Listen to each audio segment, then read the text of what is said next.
Halo teman-teman, hari ini kita akan membahas tentang First Run 910 Auro Run. You just walk right out the door. Don't wanna do this anymore. Now I'm lost without you.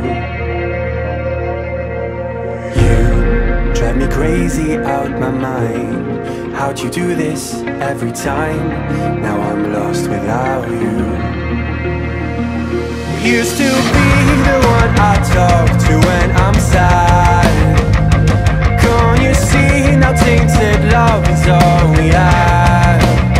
Our issues run so deep now when I try to sleep I feel so bad. Terima kasih banyak untuk 910 yang udah ngirimin saya sepatu ini, tapi video ini nggak bisa diintervensi oleh siapapun karena video ini adalah murni pendapat pribadi saya sebagai pelari jelata. Bagi teman-teman yang masih belum subscribe, klik tombol subscribe yang warna merah yang di bawah ini biar saya makin semangat untuk membuat video-video bermanfaat buat teman-teman sekalian. Dan biar nggak ketinggalan kalau misalnya saya upload video baru tentunya seputar Nia Lari. Ada yang baru lagi dari 910 namanya adalah Auro Run. Kalau sekilas sih kok kayaknya stylenya, desainnya mirip-mirip sama sepatu-sepatu yang dikeluarkan akhir-akhir ini. Tapi ternyata setelah saya cobain dan saya lihat, ternyata sepatu ini ada kejutan buat teman-teman sekalian dan ada yang berbeda nih. Tapi apa ya sebenarnya yang berbeda dari sepatu ini? Padahal kalau secara looks ya mirip-mirip aja, mirip semua sama sepatu-sepatu 910 yang keluar akhir-akhir ini. Tapi ada yang beda. Langsung kita bahas saja mulai dari beratnya terlebih dahulu. Setelah saya timbang manual di ukuran saya 42, sepatu ini ada di angka 330-an gram. Yang mana itu termasuk berat ya. Kalau sepatu lari yang di atas 300 gram di ukuran saya 42 itu bakal saya kategorikan sepatu yang berat. Kalau di bawah 300 sampai 250 saya kategorikan sedang. Kalau di bawah 250 baru saya kategorikan ringan. Tapi kalau di bawah 200 bahkan itu bakal saya kategorikan ringan banget. Tapi kalau mengingat segmentasi dari sepatu ini adalah max cushion shoes ya wajar. Biasanya kalau max cushion shoes atau recovery run shoes itu ya sekitar 300-an lah. Jadi ya masuk akal walaupun termasuk berat banget kalau 330 itu. Lanjut ke uppernya. Untuk uppernya sendiri dia bahannya adalah mesh yang mana ini jacquard mesh yang ada pattern atau pola-polanya gitu. Teman-teman bisa lihat ada bolong-bolongnya sedikit. Diharapkan dia bisa breathable atau sirkulasinya baik. Tapi untuk di bagian dalam sini itu ada layer tambahan. Jadi dia double layer ya. Jadi bukan luarnya ini aja tapi di dalamnya ada layer tambahannya sehingga dia durable, akan lebih awet karena kalau luarnya doang bakal lebih tipis dan lebih gampang robek ya atau bolong bahkan didorong oleh jempol dari dalam. Tapi kekurangannya mengorbankan breathable-nya. Jadi tidak terlalu breathable seperti penampakannya karena kan bolong-bolong banget nih. Harusnya pikiran kita itu kayak adem banget tapi ternyata ya standar aja lah. Nggak bisa dibilang sepatu yang breathable atau yang sirkulasinya baik banget. Tapi panas kalau di pemakaian pertama sih nggak terlalu ya. Ya di pemakaian pertama saya masih aman banget. Jadi ya harus kita coba lagi.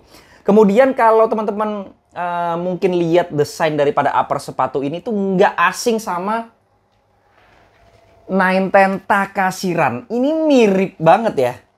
Sama-sama dari 910, Takashi Run dan Auro Run cuman beda di midsole-nya aja. Desain midsole-nya beda, komposisinya juga beda.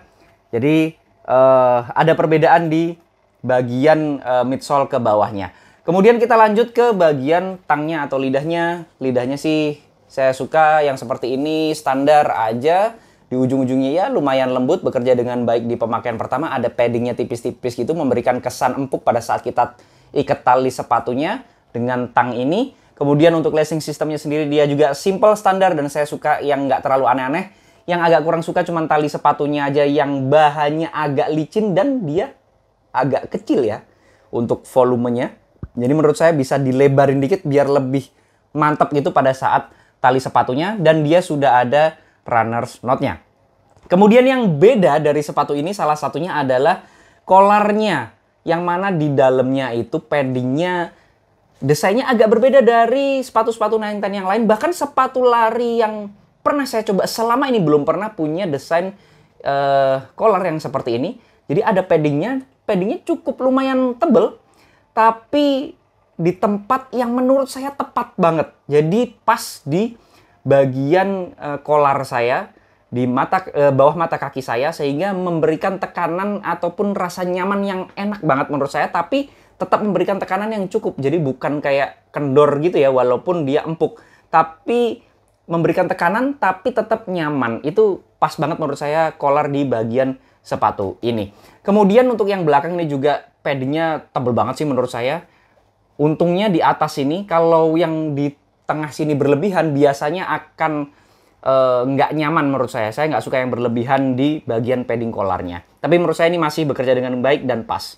Kemudian lanjut ke heel counternya. Heel counternya di sini ada struktur tambahan di dalamnya dan juga di luarnya memberikan tekanan yang menurut saya cukup mantap untuk heel counter di sepatu ini bekerja dengan baik, menjaga heel kita biar nggak gampang keangkat atau heel slip. Karena kalau heel slip bakal nggak enak banget lari di sepatu ini. Oke, kita lanjut ke kejutan yang berikutnya atau perbedaan yang berikutnya adalah insole-nya dari 910 yang tidak menggunakan mungkin teman-teman udah paham ya, yang fansnya 910 bakal sering banget ketemu sama yang namanya hexagon atau Hexacus dari 910. Kali ini namanya adalah Impulse Foam. Ini bakal game changer menurut saya untuk durability-nya. Karena kalau 910 sebelum-sebelumnya sangat mengandalkan insole-nya untuk menambah kenyamanan. Tapi durability-nya yang kurang panjang gitu ya. Untuk Hexacus yang ada di sepatu-sepatunya 910 itu durability-nya agak rendah. Kalau udah mungkin 50-an kilometer udah mulai nggak terlalu bekerja sebagaimana harapan kita gitu ya. Kemudian kita lanjut ke midsole-nya. Midsole-nya sendiri dia pakai Rapid Foam. Desainnya midsole-nya sama banget dengan beberapa sepatu lari 910 yang lain. Mungkin kalau ada yang udah punya, nyobain, atau udah pernah lihat, pasti nggak asing sama desain midsole-nya. Karena kalau 910 kayaknya midsole-nya, satu desain midsole dan juga outsole, itu hanya dipakai berbagai macam upper yang berbeda-beda dengan seri sepatu yang berbeda juga. Jadi kalau Rapid Foam ini, dia setelah saya ukur manual dengan durometer ada di angka 20-an, yang mana itu menandakan soft banget, nggak kaget. Karena dia Max Cushion Shoes memang sepatu untuk nyaman, untuk santai, untuk pelan, untuk recovery run. Tapi ini bukan sepatu yang tidak stabil. Biasanya kalau sepatu yang terlalu empuk atau angka 20-an itu bakal nggak stabil banget. Dia akan berbahaya bagi teman-teman yang larinya banyak belokan atau butuh gerakan gesit. Itu nggak akan mampu menghandle lah ya kalau sepatunya terlalu empuk. Tapi sepatu ini cukup stabil. Untuk Rapid Foam-nya ini empuk banget, tapi geometrinya memberikan dia kestabilan yang cukup. Dan juga ditunjang dengan outsole sepatunya yang cukup tebal sekali. Sehingga ketebalan dari rubber yang ada di sepatu ini memberikan stability yang maksimal sehingga menahan unstable-nya dari Rapid Foam yang ada di sepatu ini. Jadi unstable-nya, empuknya kerasa di atas, tapi ditahan unstable-nya itu dengan stability dari rubber yang ada di sepatu ini. Akibatnya keempukan 20 poin yang ada di Rapid Foam ini jadi tidak terasa 20-nya gitu ya. Karena kalau 20 itu rasanya bakal empuk banget sepatunya. Tapi rasanya kayak 30-an aja. Jadi kayak ya jadinya empuk. Tetap terasa empuknya. Tapi bukan yang empuk spesial banget gitu ya. Jadi ya empuk aja lah gitu. Karena tertahan oleh rubber yang ada di sepatu ini. Kemudian untuk di bagian outsole-nya sendiri teman-teman desainnya bisa lihat ya. Ini full cover. Jadi cocok banget buat teman-teman pemula yang concern banget sama durability. Kalau durability ini bakal panjang banget umurnya karena udah full cover di semua tempat, tebel banget. Yang menjadikan sepatu ini berat ya salah satu faktornya adalah rubbernya yang full cover seperti ini. Kalau saya boleh saran sih nggak usah full cover menurut saya, tapi di bagian-bagian tertentu aja yang memang sering terkikis.